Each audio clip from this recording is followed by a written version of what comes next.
going to talk about luck in sport. It's something that athletes always deal with. It always comes up as something that we're going to have to manage, handle, think about. Did it work? Didn't it work? So, yeah, why don't you take us off? What should we be thinking about when we think about luck in sport? Well, first of all, everyone should be thinking about the Clint Eastwood movie, So Punk. Do you think you feel lucky? No, luck's a good topic. I've been intrigued with this one for a fair while. Had some clients that have tried to convince me that they're the most unluckiest clients in the universe, and they've tried very hard over months to do that. So yeah, luck's a fascinating one that we need to explore. I think if you can just give us a quick kind of definition to get us on the right platform. Let's start with that. Yeah, sure. So I'm doing a little bit of research and thinking about this area. Sort of a good definition can be thinking about luck as something that can happen either to an individual or to a team. It can be good, it can be bad, and it plays a role in a situation when something else could also have happened. So there's a bit of variability, and the same situation could have had one outcome or another. Yep. Luck kind of comes into the equation. So that's how you can sort of break it down. Okay, all right. So we're going to look at it from some different sporting points of view, and we want to break it down and this one, look, there's some people out there that have done some amazing research on all sorts of areas of life, right? So we're not claiming that we know everything about luck. We're giving you our viewpoints, our experiences, mixed in with some research that we've read from some interesting people, and hopefully it makes your job in sport a bit easier to deal with. That's the whole purpose of this video. Yeah, and we want you to have a relationship with luck that will enhance your performance. Yeah, rather than being maybe like a slave to it, which I have definitely seen from some athletes. Yeah, so that's the goal. We want to help get better results for athletes. So, all right. So, first of all, skill versus luck. This is an interesting debate. Are you skillful? Are you lucky? Are you a combination of both? Or ultimately, you'd love to have both, wouldn't you? Yeah. Well, I think it's a reality. It's always going to be a combo. The outcome will be how skillful you are and prepared you are, and then there'll be a bit of luck in there, and then we'll get the result. Yeah. So it's always going to be those two things combining in some way to get us, whether we win or lose, shoot a good score, run a good race. It's a relationship kind of. All right, let's take an example that people can relate to. Let's say you're an athlete, you're a athletic person, like a runner or something, right? And you go in an 800-meter race and you get tripped at the start and you end up coming third and missing qualifications for getting into like the national team. How should an athlete look at that in terms of luck? Yeah. And this is always going to be really hard on any given day, especially when we have a result we're not happy with. I think looking at luck on any given day, look at your results softly. Don't attach too much meaning to yourself or your identity of a bad day or a bad tournament. It's more looking at luck on a sort of longer term scale. So if you were to say, I've had 15 bad tournaments in a row, that's probably not as much luck coming into play. Yeah. So then that's where you need to be more intentional about looking, okay, so there's probably a skill problem or a preparation problem or a training problem that because I haven't played well for 3 months. Yeah. But on that, sorry, I like the grouping of three. This is just a personal opinion preference thing, but if something happens 3 times in a row, I would start to question the patterns involved in it, and start to look a little bit beyond the luck factors there. That's probably a good general rule of thumb for athletes to not get themselves in a pickle. Yeah. So not any given day, a bad race, bad tournament, lost in penalty shootouts, and you're not going to just go into this sort of spiral of negativity. I have the worst luck. I'm the unluckiest athlete. It's part of sport. Let's look at things from a more sort of macro level, sort of look at things from a longer timeline, and then the influence of luck will start to it won't become as much of a factor. We look at things that we want to control. And that ties into me, like when I was reading some stuff about Tiger Woods' dad, and look, not everyone's going to agree with all of his philosophies and principles, obviously, but one of the things that stood out there was that he had this quote that he would say where it'd be like, you get out of it what you put into it, right? Now that's kind of, for me, that rings true with what you're saying, where, you know, over a long period of time, whatever it is that you're achieving to do, you'll get out of it what you put into it mostly, you know? Like, you can't, like what we're saying, you can't really look at that statement as, well, I prepared all week for this competition and I absolutely made a flop of it. Well, yeah, you know, maybe you didn't get that much out of it in that one, but over a period of time, you will see that you'll get stuff out what you put in. Yeah. If you're doing sort of quality work and developing valuable skills and getting good feedback and controlling the things you can control, then the luck is like the little extra. You'll work hard and you're going to benefit from the luck longer term. So it's that's the focus of what we should be looking at as an athlete and thinking about luck. It's this extra thing that's always going to be there. So we're going to work on, I want to be really skillful. So then when someone's like, oh, gee, you were so lucky today that happened, you'll know inside that I've done a lot of quality preparation before today. Yeah. Sure, there was some luck there, but I've done a lot of hard yards before I got lucky today. Yeah, I'm getting some memories back here of listening to Stephen Bradbury after the Olympic incident with the ice skating. Yeah, that's a massive one. I mean, that's almost like the epitome of lucky breaks in sport. The epitome of talking about luck in sport. But he had a really interesting take on it. And don't quote me on this. I mean, I'd have to go over the interview again. But I think what he was saying was, yeah, look, I did get lucky on that day, right? That was an unusual set of circumstances that happened. But he said, was it lucky that I was at the Olympics? Was it lucky that I did 10 years of training every day to get to that point? And I thought that was very valid. Absolutely. Lucky that he was in the final. Exactly. Yeah. Yeah. So what put him there to get lucky? Lots of quality, consistent hard work. And he got lucky as well. The stuff that people don't like normally. Yeah. Now, the other thing we have to talk about in terms of content with luck is belief systems. And people from past videos will know that belief systems are always a big one for me. This is no escape. I think it's even more important. And due to what I was saying before, where like that client that I had ages ago where he was convinced he was unlucky, right? And I think where it ties in, and we spoke about this before we got on today, where you can start to develop a belief bias in your head that you look out for stuff, right? Yeah. So it's not so much that the situation changes, but maybe your perception of the situation is changing from you seeing yourself as an unlucky athlete. Mm-hmm. Give us some examples of that in sport.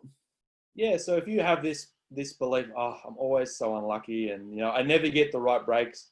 And then in sport, say you get a bad break and maybe you hit a tree in a round of golf and it bounces out of bounds. You're like, oh, of course that happened. See, I told you, I'm the unluckiest golfer ever. That this is how it is.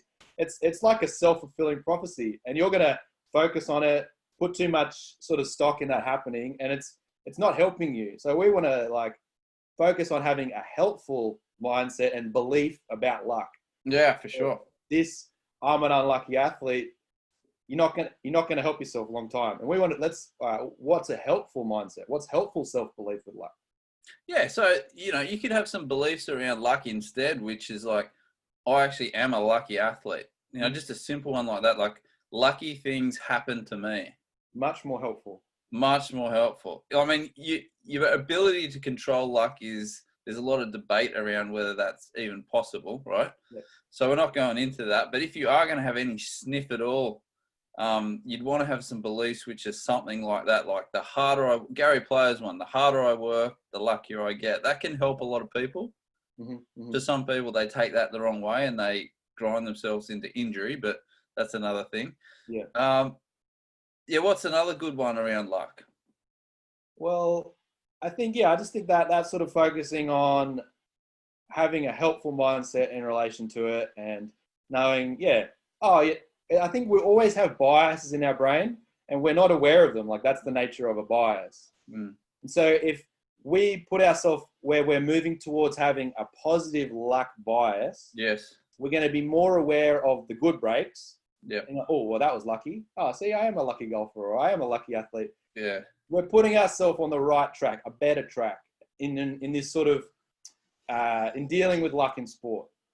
Yeah. So just get your biases and be a bit intentional about the direction we want to move in. All right, good stuff. So what do we got? Something we talked about was the different sports and the different luck factors, and it'd be great if you could include a link to some of that data that you were telling me about. If you can throw that in there, because it'd be really interesting to see that not all sports carry the same luck. No, yeah, there's a lot of research sort of pointing towards how sports are scored. In certain sports like basketball, where there's a lot of points, the skill levels can be a larger part of the equation. But then a sport like baseball or hockey, because teams score less, you can have a lot of unlucky or lucky things happen, and they can play more of a role. So certain sports have luck as sort of a bigger factor. And they really factor it in. I mean, I got to work with some teams that play the sport of bridge, right? The card game. Yeah. And they would talk about luck a fair bit, And so on that list, what was the highest rating of skill actually?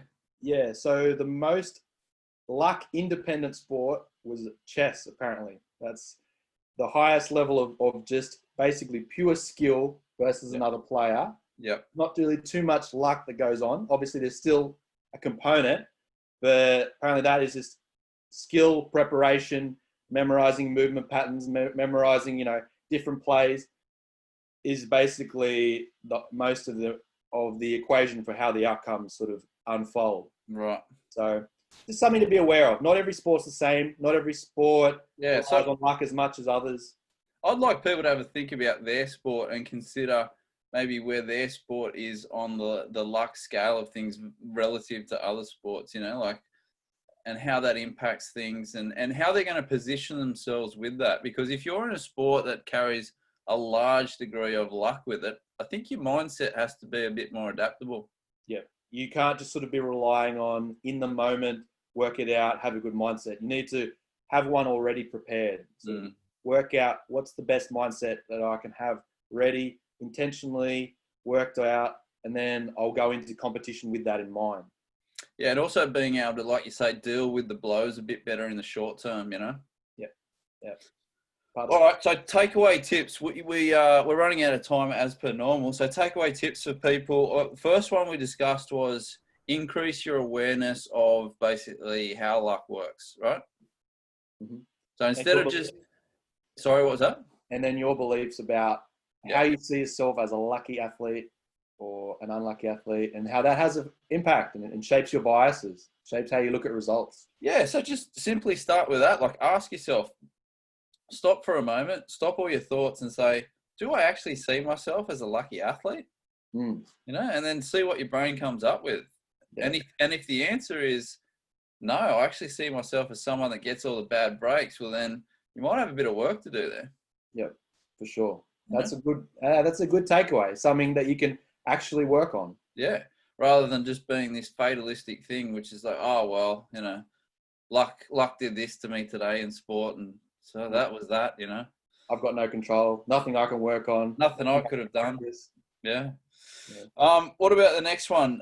We want to talk about having a more of a high performance mindset to luck and having an autopilot kind of response to looking for things. So how does someone then take that to the next level where it's on automatic and they don't have to work so much at, hey, I got lucky here, or I was pretty good with luck today, blah, blah.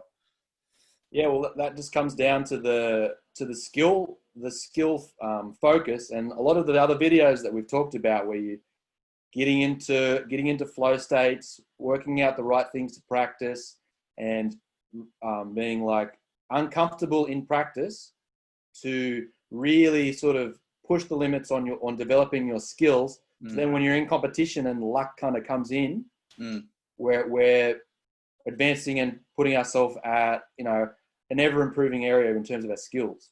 Right. Okay. So basically, like the better you get with your skills, you'll notice a bit more luck come along for the party, just naturally.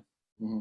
Yeah, Perfect. I think a lot of people would agree with that. Now, skills. What else have we got here? So look, just to finish on with luck, I would say this, right? I've been a little bit peeved in the world about how people part ways. Now, some people may find this funny, but quite often, you know, like I think a bit differently to most people, I'd say, but they say, look, oh, good luck, you know, like good luck on the weekend when you play whatever, you know? Mm-hmm. And I'd be like to myself, like, well, you know, if I'm really thinking about it, like luck's going to play probably about 3%. Yeah. You know, like my preparation this week and getting my mind in a good state, making sure I look after my nutrition and, you know, I stay in a happy mood most of the time. That's probably going to play 97%. So why are people telling me good luck? You know, like I get that it's like a thing in society where it's like, I hope you do well, but I wouldn't mind if we made a shift here on a global, you know, I'm not asking for much. I'm just basically asking for the rest of the world to change how they part ways. What do you think to all that?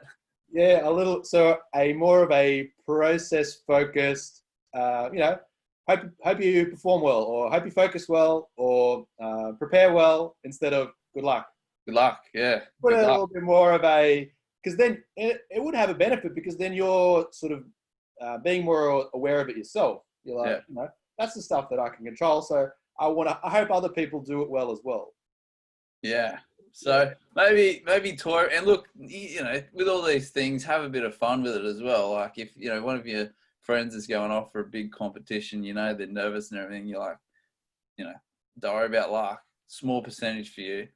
Good focus tomorrow when you head out and everyone's looking at you. Okay, good focus. Yeah, good focus. I love that. I think it's great. I think it's so much better. Yeah. All right. Anything else you want to throw in on luck for people? I think, just be aware of it. Start to think about how your biases might affect how you look at it, and start to treat it a little bit differently and talk about it differently. And focus well, prepare well, have a good tournament, stuff like that. I like it. I think it's great. All right, lovely. All right, peoples, we'll see you in the next one. They're getting more fun each time, and in the not too distant future, we may even start doing some different formatting with stuff. But we're not going to promise anything. Just stay tuned. Talk to you then.